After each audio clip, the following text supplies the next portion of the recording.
2026년 한 해 동안도 크신 은혜와 사랑을 베풀어 주시기를 바라고 또한 소망합니다.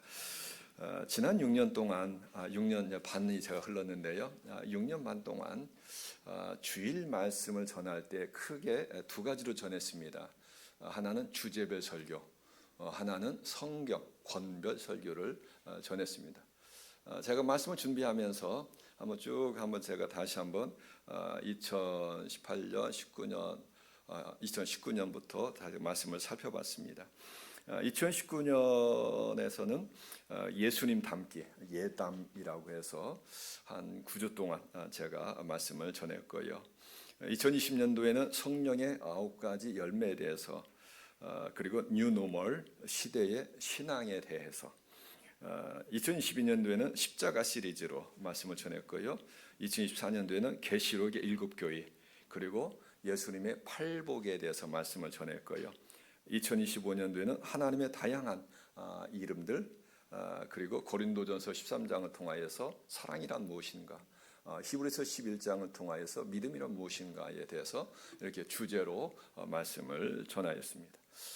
그런가 하면 성경 권별로도 전했는데요.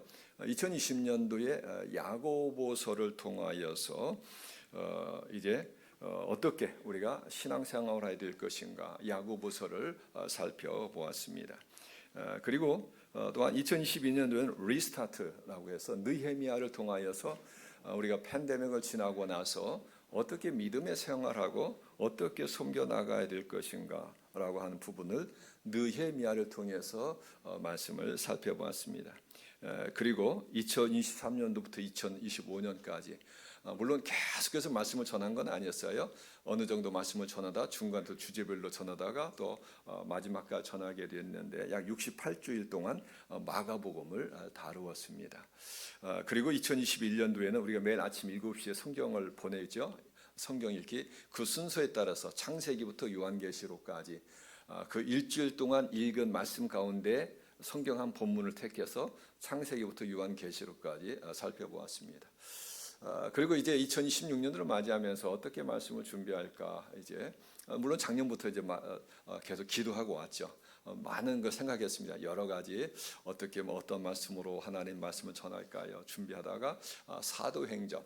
사실 제가 마가복음을 전할 때는 이미 사도행전을 생각하고 있었습니다.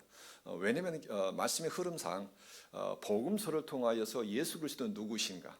예수 그리스도께서 이 땅에 오셔서 무엇을 하셨는가에 대한 예수님을 만나야 되겠고 그리고 예수님께서 하늘로 승천하시면서 제자들을 통하여 교회를 세우시고 그리고 교회를 통해서 이루시고자 하는 하나님의 뜻이 어떻게 전해져 있는가 초대교회를 통해서 오늘의 교회 우리를 살펴볼 수가 있기 때문에 사도행전을 염두에 두고 있었습니다. 그리고 이제 사도행전이 맞춰지면은 이제 신학적인 논리 신학적인 어떤 우리의 좀 더 신학의 뿌리를 갖기 위해서는 로마서를 한번 다뤄야 됩니다. 그래서 신학에 진술할 수 있는 로마서를 통해서 우리의 신학을 정립할 수 있는 우리 신앙을 정립할 수 있는 그런 시간이 되어야 될 것 같습니다. 사실 창세부터 요한계시록까지 전해야 될 말씀이 너무 많습니다. 우리 살펴볼 말씀이 너무 많은데 어쨌든 하나님께서 우리에게 주어진 시간 가운데에 말씀을 전하고 또 저도 준비하고 전하고 나누는 가운데에 하나님을 만나고 예수 그리스도를 만나고 우리 신앙이 더욱더 깊어졌으면 좋겠습니다. 특별히 오늘은 새벽교회 설립 17주년입니다. 새벽교회 17주년이라고 하는 것은 새벽교회 역사를 말하는 것이죠. 우리 교회 역사입니다. 또 좀 더 깊게 들어가면은 엘리자베스 교회까지 가겠죠. 엘리자베스 교회를 통하여서 분립하여서 예배를 드리다가 이제 완전히 자립해서 새빛이라고 하는 세상의 빛이라고 하는 새로운 이름을 가지고서 교회를 시작한 지가 17주년이 됐다고 하는 것이죠. 17년 매년마다 우리 교회 요람을 보면은 교회 역사가 있습니다. 매년마다 간략하게 그 해에 어떠한 일이 있었는지 교회의 흐름이 있어요. 역사가 있어요. 그런 것처럼 이 17주년이라는 교회 역사 하나님 은혜 가운데 오늘까지 세워졌는데 이 교회를 더 흘러가다 보면은 2000년 전 사도행전까지 가게 된다고 하는 것이죠. 오늘날 형태의 이 교회의 시작은 사도행전입니다. 예수님께서 하늘로 승천하시고 난 이후에 제자들을 통하여서 성령 충만 받은 제자를 통하여서 교회가 세워지고 그 이후에 계속해서 교회가 이어져 왔다고 하는 것이죠. 그래서 이 사도행전을 통하여서 하나님께서 우리 새벽교회에 원하시는 것이 무엇인지, 우리에게 원하시는 것이 무엇인지를 살펴보면서 은혜를 나누려고 하는데, 오늘은 사도행전 1장 1절과 5절로서의 아무래도 앞부분이기 때문에 서론적인 부분을 통하여서 사도행전의 어떤 개론에 대한 부분이 될 것도 같습니다. 오늘 말씀에 보면은 특별히 오늘 말씀에 저자가 누군지 기록되어 있지는 않아요. 그러나 성경학자들의 연구와 성경 본문을 통하여서 의심하지 않습니다. 이 사도행전의 기록자가 누군지 누가입니다. 누가가 사도행전을 기록했는데 바울의 동역자였고, 바울의 동역자로 바울과 함께 복음을 전하였고, 또 누가는 직업이 무엇이었냐면 의사였습니다. 닥터예요, 닥터. 오늘날로 하자면은 특별히 이 사도 바울이 몸이 연약한 자였습니다. 질병에 걸린 사람이었습니다. 몸이 연약한 자였기 때문에 이 의사였던 누가가 함께 동역자가 되어서 사역에 동참했다고 하는 것은 바울에게는 큰 위로와 힘이 되었습니다. 그래서 바울은 이렇게 몇 군데도 말씀하고 있는데, 골로새서 4장 14절에 보면은 사랑을 받는 의사 누가와 이렇게 말하고 있습니다. 골로새 교인들에게 문안을 하면서 이렇게 말하는 거예요. 여러분들이요, 사랑을 받는, 여러분들에게, 모든 사람들에게 사랑을 받는 의사 누가와 함께 여러분에게 문안 인사합니다 라고 하면서 누가를 소개할 때 의사라고 소개합니다. 그리고 빌레몬서 1장 24절에서 이렇게 말합니다. 또한 나의 동역자다. 나의 동역자 누가가 빌레몬 당신에게 문안합니다 라고 편지를 쓰고 있습니다. 그리고 사도 바울의 마지막 서신서입니다. 이제 순교를 앞두고 있는 사도 바울이 안타까운 말과 함께 또 이런 말 써요. 대만은 이 세상을 사랑해 나를 버리고, 이제 사도 바울과 함께 복음을 전했고 함께 했던 사람 중에 끝까지 모든 사람 다 한 건 아니에요. 사도 바울도 배신을 당합니다. 대만은 이 세상을 사랑하여 나를 버리고, 데살로니가 갔고, 그레스게는 갈라디아로, 디도는 달마디아로 갔고, 누가만 나와 함께 있느니라. 지금 감옥에 갇혀 있는 거예요. 지금 어렵고 힘든 가운데 있는 거예요.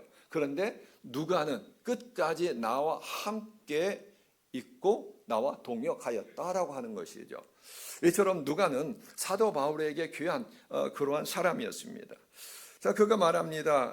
그래서 이제 누가가 이 사도행전을 기록했는데, 누가복음과 더불어서 사도행전 1장 1절과 누가복음 1장 3절 4절 통해서는 이 받은 수신자가 누군가 데오빌로가 되어 있습니다. 사도행전 1장 1절 오늘 말씀에 이렇게 말씀하고 있죠. 데오빌로여, 내가 먼저 쓴 글에는, 지금 이 수신자가 누구냐면 데오빌로라고 하는 사람이에요. 그리고 내가 먼저 쓴 글, 그러니까 지금 누가가 사도행전보다 먼저 쓴 글이 있다고 하는 것이죠. 그것이 바로 누가복음이에요. 자, 누가복음 1장 3절과 4절을 보면 이렇게 기록하고 있습니다. 앞에 보면 이렇게 나와요. 나도 데오빌로 각하에게 차례대로 써 보내는 것이 좋은 줄 알았노니 이는 각하가 알고 있는 바를 더 확실하게 하려 함이로다라고 말합니다. 데오빌로는 하나님을 사랑하는 자, 하나님의 친구, 데우스, 하나님, 필로스, 친구, 이런 뜻이에요. 하나님의 친구, 하나님의 사랑받는 자라고 하는 이 뜻을 가진 로마 고위 관리직입니다. 각하라고 하는 표현은 이런 각하라는 표현은 굉장히 고위 관리직에 표현됐던, 그런데 그 사람이 누구입니까? 복음을 받아들였어요. 복음에 대해서 알아요. 로마 관리직인데, 그런데 더 확실하게 알게 하기 위해서 당신에게 내가 그리스도에 대해서 이렇게 써서 보냅니다 라고 해서 보낸 것이 누가복음입니다. 그래서 신약 성경에서 가장 긴 성경이 누가복음이에요. 아주 자세하게. 그리고 이 누가는 역사적인 순서에 따라서 기록해 놓습니다. 제일 역사적인 순서에 따라 복음서 중에서 역사적인 순서에 따라 기록한 사람이 누가예요. 그리고 누가복음 다음에 긴 성경이 사도행전입니다. 누가는 길게 썼어요. 자세하게 썼어요. 어떻게 해서든지 나의 이 기록을 통하여서 이 데오빌로뿐만 아니라 또 그리스도인, 이 편지를, 이 글을 통해서 읽게 될 이 그리스도인들에게 어떻게 하면은 하나님 예수 그리스도를 알릴까 싶어서 아주 자세하게 기록했다고 하는 것이죠. 그러면서 먼저 1장 1, 2, 3절에서 사도행전 1장 2, 3 1, 2, 3절에서 그 전에 썼던 그에 대해서 이렇게 이야기합니다. 데오빌리오 내가 먼저 쓴 글에는 무릇 예수께서 행하시며, 이제 빨간 글씨 보면은 5가지 동사가 나와요. 무릇 예수께서 행하시며 가르치시기를 시작하신부터 그가 택하신 사도들에게 성령으로 명하시고 승천하신 날까지의 일을 기록하였노라. 그래, 이 누가는 기록하는데 누구에 대한 기록입니까? 예수 그리스도에 대한 기록이에요. 예수 그리스도에 대한 기록인데 예수 그리스도의 생애를 1절과 2절을 이 짤막한 절에서 5개로 딱 요약해서 말합니다. 내가 누가복음에서 당신에게 보냈던 이 긴 글을 통하여서 예수 그리스도에 대해서 기록하였는데 5가지입니다 라고 이야기합니다. 그러면서 먼저 쓴 글에는 이렇게 내가 먼저 쓴 누가복음에는 예수 그리스도의 생애를 5가지로, 첫째는 예수님이 행하심이에요. 그래서 데오빌로 내가 먼저 쓴 글은 무릇 예수께서 행하시며 라고 그렇게 되어 있습니다. 자, 누가를 통해 증거된 예수님은 어떤 분인가 했을 때, 자, 예수님 어떤 분이신가 했을 때, 예수님은 먼저 쓴 글에는 이렇게 내가 행동으로 먼저 보여주시는 분이라는 거예요. 사람들 중에는 행동으로 보여주는 사람이 있고 말로 보여주는 사람이 있어요.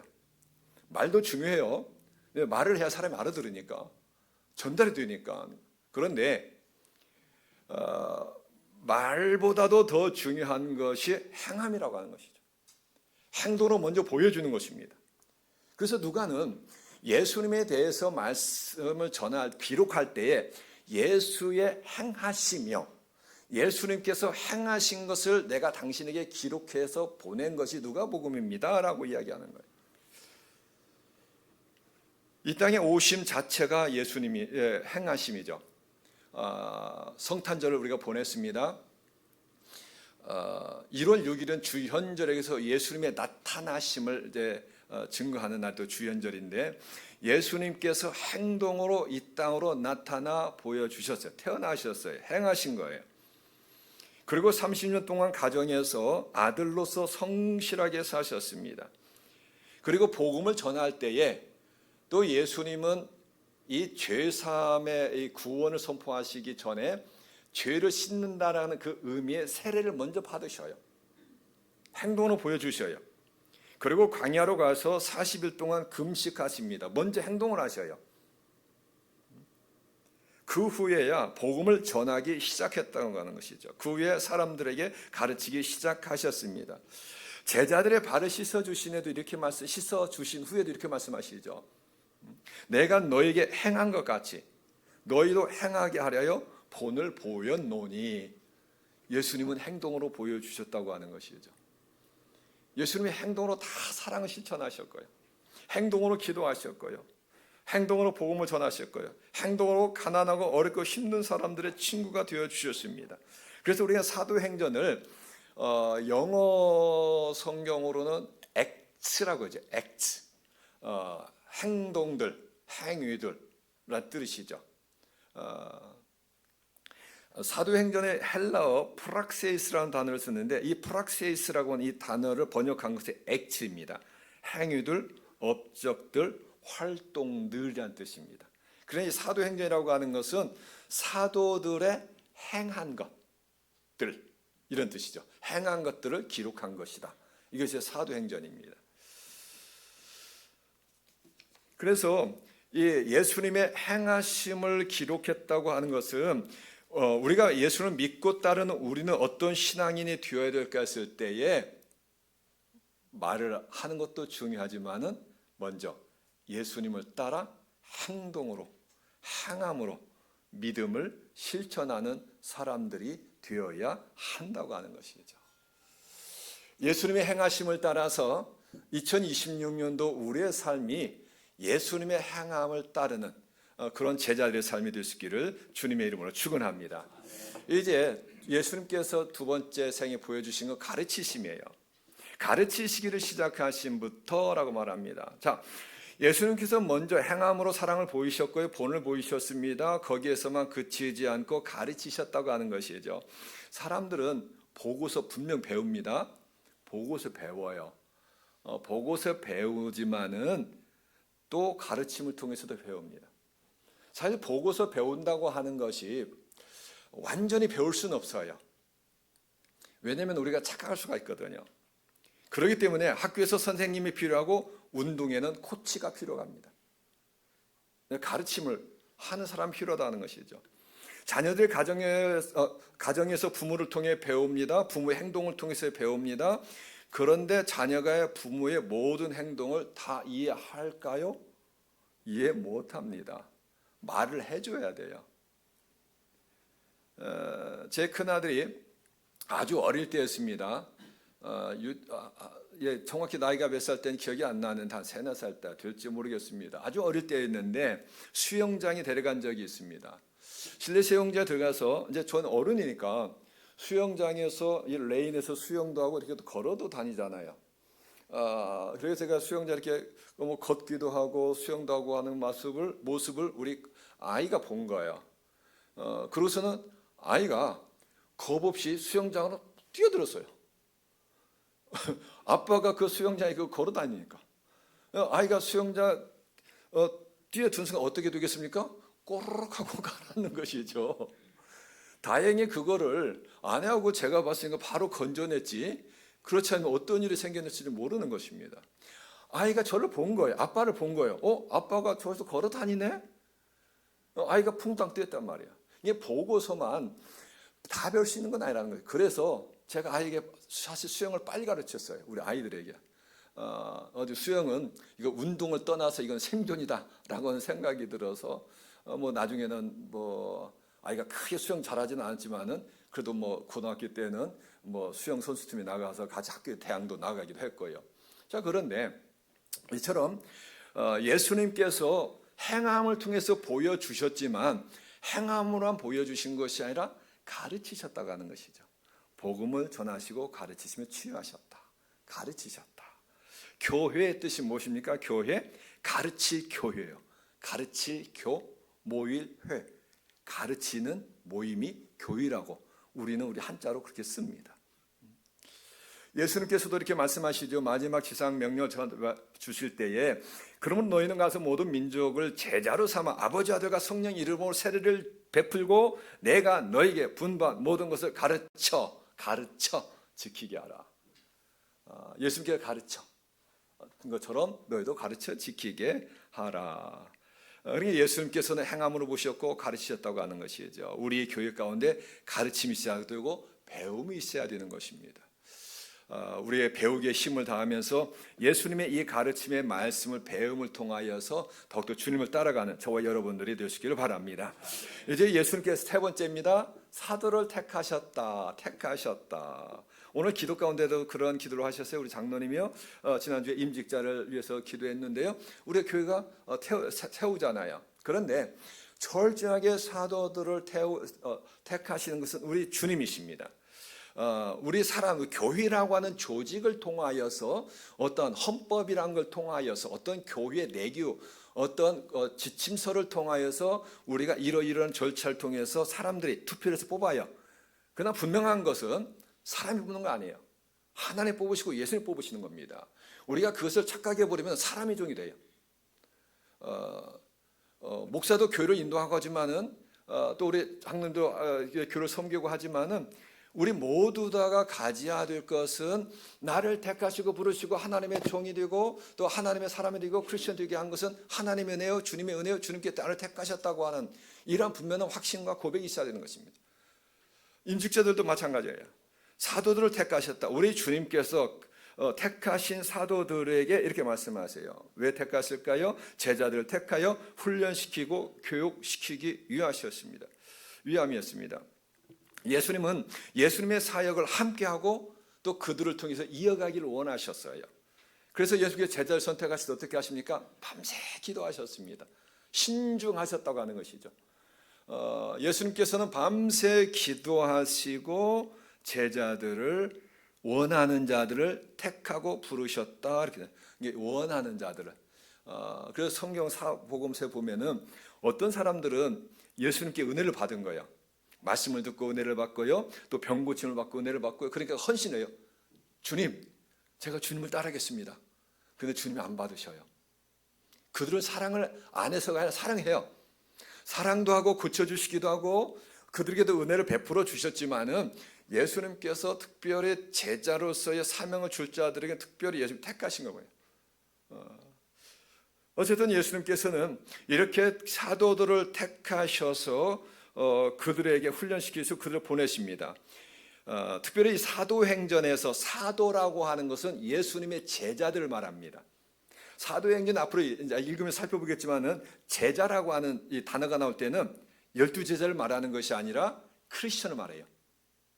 복음서에서 제자는 예수님 12제자고 사도행전에서 제자는 크리스천들이에요. 오늘날 그러면은 여러분들이 다 제자인 것입니다. 사도행전을 통해서 보면은 우리가 다 제자인 거예요. 우리를 제자로 보셨다는 것이죠. 그런데 특별히 여기서 사도를 택하셨다고 하는 이 부분을 통해서 보낸다라는 뜻인데 이 아포스톨로스라고 하는 헬라어는 보낸다. 세상의 복음을 위해서 보내기 위해서 제자들을 택하셨다고 하는 것이죠. 그러기에 우리 교회는 사람을 택하고 세우는 곳이 되어야 됩니다. 그리고 교회를 섬기고요. 우리 교회 이름처럼 세상의 빛이 되기 위해서 세상에 보내어지는 사람이 되어야 돼요. 우리가 일주일에 한 번 주일에 나와서 예배를 드립니다. 또 함께 모임을 갖습니다. 끝나고 나 집에 가잖아요. 그 다음에는 우리가 사도로 보내지는 거예요. 세상에 보내를 받는 거예요. 그래서 세상에 나가서 빛된 그런 삶을 살아야 된다고 하는 것이죠. 예수님께서 이 땅에 오셔서 하신 일이 바로 그거였습니다. 이제 네 번째로 성령을 명하셨다. 성령을 통하여 명하셨다고 하는 것이죠. 우리 예수님께서 이 땅에서 행함으로 보여주셨습니다. 가르치셨습니다. 사도들을 택하셨습니다. 그리고 그 사도를 택하시고 가르치시면서 그들을 세상에 보내실 때 성령으로 명하셨다고 하는 것이죠. 우리 예수님께서 성령으로 잉태하셨죠. 성령으로 잉태하셔서 나십니다. 예수님께서 광야에서 세례를 받으실 때 하늘 문이 열리면서 비둘기 같은 성령이 임합니다. 하나님의 음성이 들립니다. 예수님 광야에 기도하실 때 성령께서 함께 하셔 기도하게 하십니다. 예수님께서 말씀을 전하시고 능력을 행하실 때마다 성령께서 함께 하셨습니다. 그러니까 예수님께서 말씀을 전하실 때에 성령과 함께 하시면서 말씀을 전하시고 제자들에게 여러 차례 강조하신 것이 성령을 받으라. 내가 떠나면 보혜사 성령을 너에게 보내주겠다 말씀하셨습니다. 그리고 부활하신 예수님께서 제자들에게 말씀하실 때 너희가 평안하냐? 평안할지어다. 그리고 또 다른 주신 말씀이 성령을 받으라라는 말씀이었어요. 성령을 받으라라는 말씀이었습니다. 이처럼 이 성령으로 명하셨는데 앞으로 사도행전 통해서 계속해서 성령에 관해서 많이 말씀을 나올 것이기에 이 정도 넘어가겠습니다. 그리고 어느 날까지 기록하셨습니까? 승천하신 날까지를 기록하였다.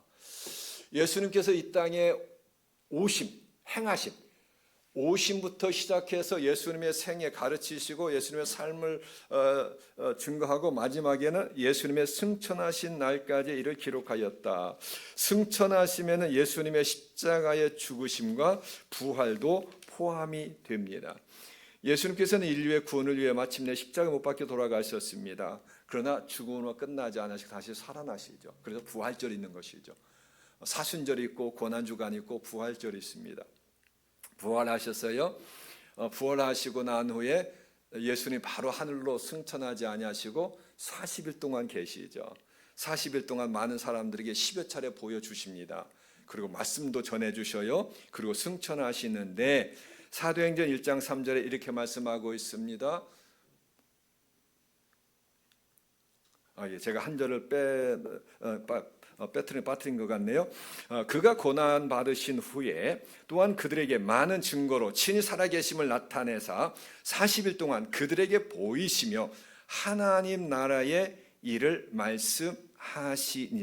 하나님의 나라의 일을 말씀하셨다라고. 예수님께서 40일 동안 이 땅에 계셨는데 그 이유를 말하는 거예요. 40일 동안 사람들에게 보일 뿐 아니라 예수님께 전하고 싶으신 것이에요. 마지막에 계속해서 하나님의 나라, 하나님의 나라의 일. 예수님께서 이 땅에 오신 까닭이 있는데 하나님 나라를 전해주시기 위함이었습니다. 그래서 공생애를 시작하실 때 외치신 말씀도 하나님의 나라였습니다. 마가복음 1장 15절에 보면은 예수님께서 첫 번째 외치시던 말씀이 이거예요. 때가 찼고 하나님의 나라가 천국이 가까웠으니 회개하고 복음을 믿으라. 그러니까 예수님께서 이 땅에 오셔서 복음을 전하는 것이 첫 번째가 천국이에요. 하나님의 나라예요. 하나님의 나라가 가까웠다. 하나님의 나라가 가까웠다.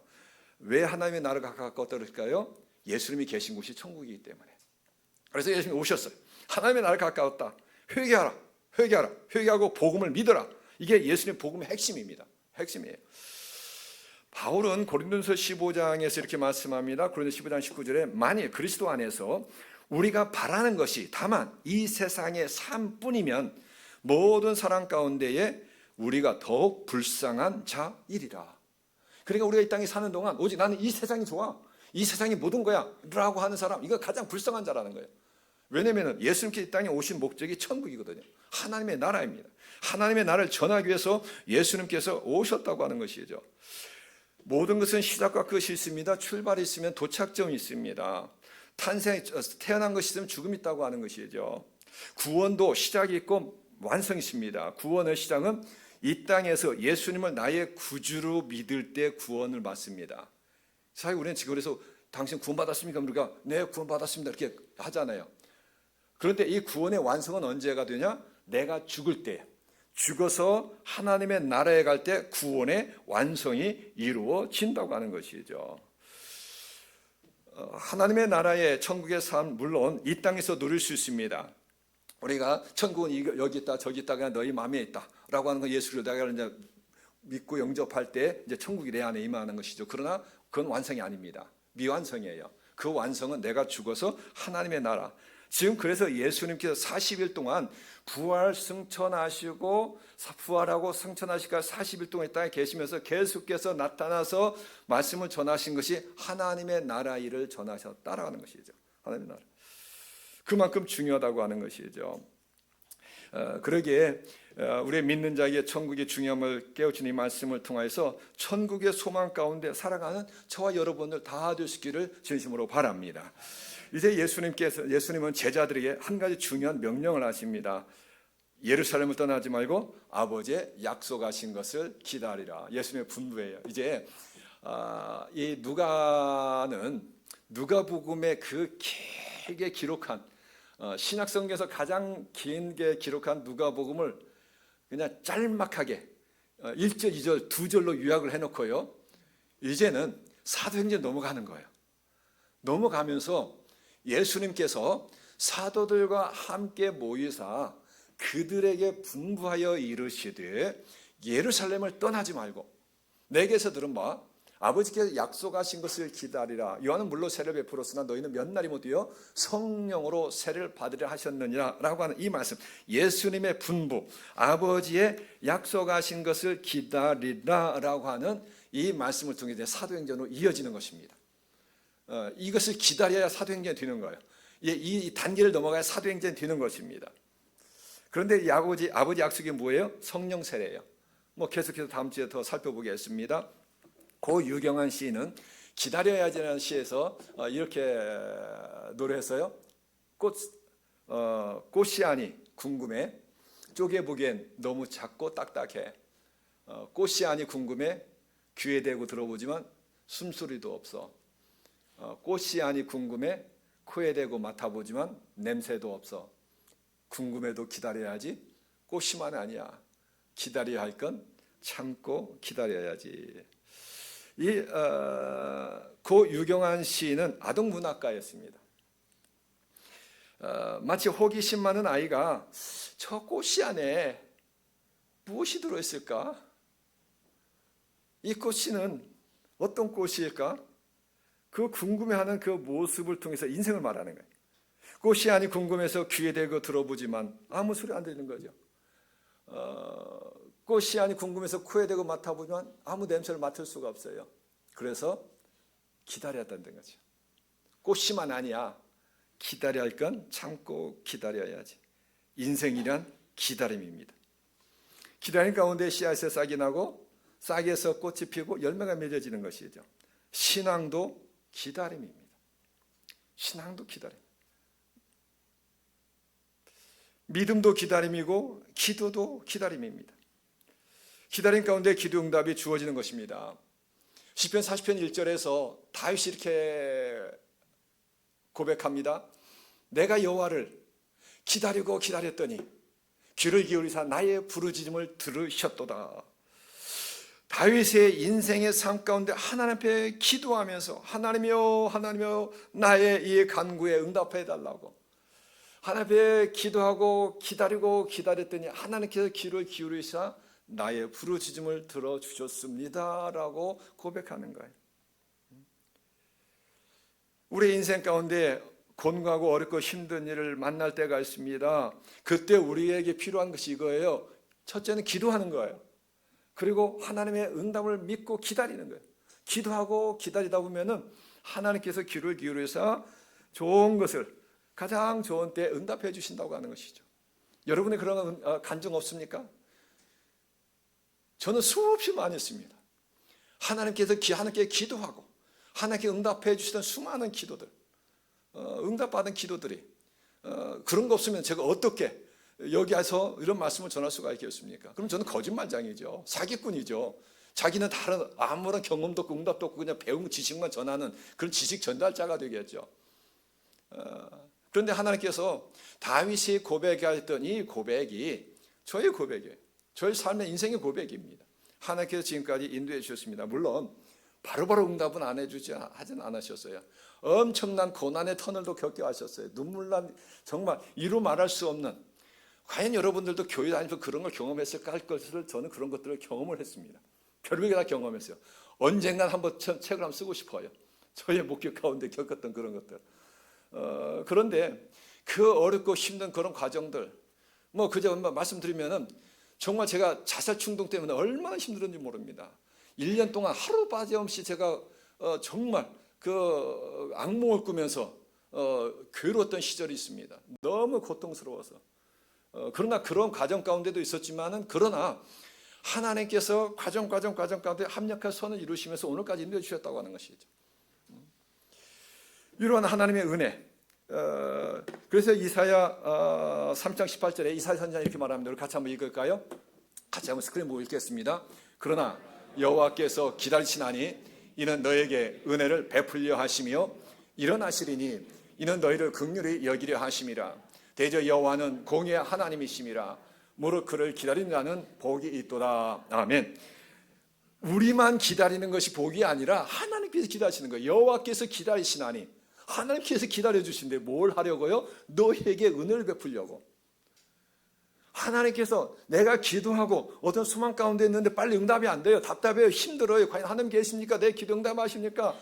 그런데 그게 은혜라는 거예요. 하나님께서 우리에게 더 좋은 걸 은혜를 베푸시기 위해서 하나님께서도 기다리신다는 거예요. 하나님께 우리를 빚어가는 거예요. 더 좋은 것을 예배하시는 거예요. 우리가 기다리는 시간에 하나님께서는 그때가 일하는 시간입니다. 우리가 저녁에 잠을 자잖아요. 나는 푹 쉬고 있는 잠을 자는 것 같은데 하나님께 일하는 시간이에요. 하나님께 세상을 지금 움직이게 하시는 거예요. 내가 잠을 자고 있잖아. 내가 심장에서 뛰고 있는 거예요. 나의 삶 가운데 아무것도 안 일어나는 것 같지만 그 시간 가운데 하나님께 역사하신다는 것이죠. 예수님께서 제자들에게 말씀하시는 거예요. 아버지의 약속하신 것을 기다리라. 기다리라. 왜요? 분명 응답하여 주시길 것이기 때문에 너희를 기다리라는 거예요. 그리고 기다리는 자에게 무릇 그를 기다리는 자는 복이 있도다. 기다리지 못하고 내가 먼저 행동을 옮겨버리면은 하나님께 주실 복을 나중에 받게 돼요. 아니면은 그 복이 달아나게 되는 것이죠. 기다려야 되는 거예요. 하나님께서는 우리에게 그 고난의 터널 또 기다림의 그 인내의 시간을 통하여서 우리를 기도의 사람으로 빚어가고요, 우리의 인내의 사람으로 빚어가고요, 우리를 약속을 믿는 믿음의 사람으로 빚어가는 거예요. 요셉이 13년 동안 애굽의 총리가 되기까지 17살에 팔려가가지고 보디발 장군의 노예가 되고 종이 되고 또 억울하게 누명을 씌우고 감옥에서 죄수의 몸으로 기다립니다. 13년을 기다리게 됩니다. 긴 터널이었지만 하나님께서 요셉을 빚어가는 과정이었어요. 모세가 40년 동안 미디안 광야에서 목동으로 지납니다. 그냥 잊혀진 존재로 살아갔습니다. 그러나 목동 40년 생활은 모세를 빚어가는 과정이었어요. 그를 온유한 사람으로 빚어갔고 지도자로 빚어갔고요. 그 광야를 알게 하셨습니다. 그래서 마치 양떼처럼 이스라엘의 장정 60만 명을 그 광야 그 길로 행할 때에 그 목자, 여기서 미디안 광야에서 생활의 바탕을 통해서 모세는 지도자가 돼서 이스라엘 백성들을 인도해 가는 것입니다. 하나님께 빚어가신 거예요. 말씀의 결론을 맺습니다. 누가가 기록한 첫 번째 책 누가복음을 통해서 예수 그리스도의 은혜 행하시고 가르치시고 택하시고 성령으로 명하시고 승천하신 사건을 기억하면서 감사 찬양을 올려드리는 저와 여러분들, 또 예수님의 그 발자취를 따라가는 저와 우리 새벽교회가 되기를 진심으로 바랍니다. 그리고 예수님의 제자들에게 분부하신 하나님의 아버지의 약속을 믿고 기다리라, 이 말씀처럼 우리 이 말씀, 성경 말씀을 통하여서 수없이 많은 약속이 주어졌는데, 이 약속의 말씀을 믿음으로 기다림을 통하여서 기다림이 은혜요, 기다림이 복이라고 하는 이 말씀이 저와 여러분들에게 주어지길, 2026년도 은혜와 복이 넘치는 2026년도가 되기를 주님의 이름으로 축원드립니다. 기도드리겠습니다. 사랑의 아버지 하나님, 참으로 감사합니다. 하나님께서 2026년도 새해 젖줄 허락하여 주셔서 사도행전을 통하여서 하나님의 역사하심, 예수 그리스도의 역사하심, 성령님의 역사하심을 이제 매주 살펴보며 우리의 말씀으로 받게 시작하게 하시니 참으로 감사합니다. 누가복음을 통하여 예수 그리스도의 생애, 예수 그리스도의 행하시며 가르치시고 택하시고 성령을 명하시고 승천하신 사건을 기억하면서 감사 찬양을 올려드리며 주님의 발자취를 따라가는 저희의 삶이 되게 하여 주시옵소서. 특별히 사도들을 부르사 이 시간에 이 자리에 있는 저희들에게 마치 명령하듯이 사도들을 모으게 하사 그들에게 주셨던 명령, 아버지의 약속하신 것을 기다리라, 아버지의 약속하신 것을 기다리라, 이 말씀을 붙잡고 기다리며 또 다음 주를 사모하는 가운데 기다리며 또 한 주간 동안 세상에 빛든 삶 속에서 사도로서 또 세상에서 살아갈 수 있는 저희를 다 되게 하여 주시옵소서. 모든 것 감사하며 예수님의 이름으로 기도하옵나이다. 아멘.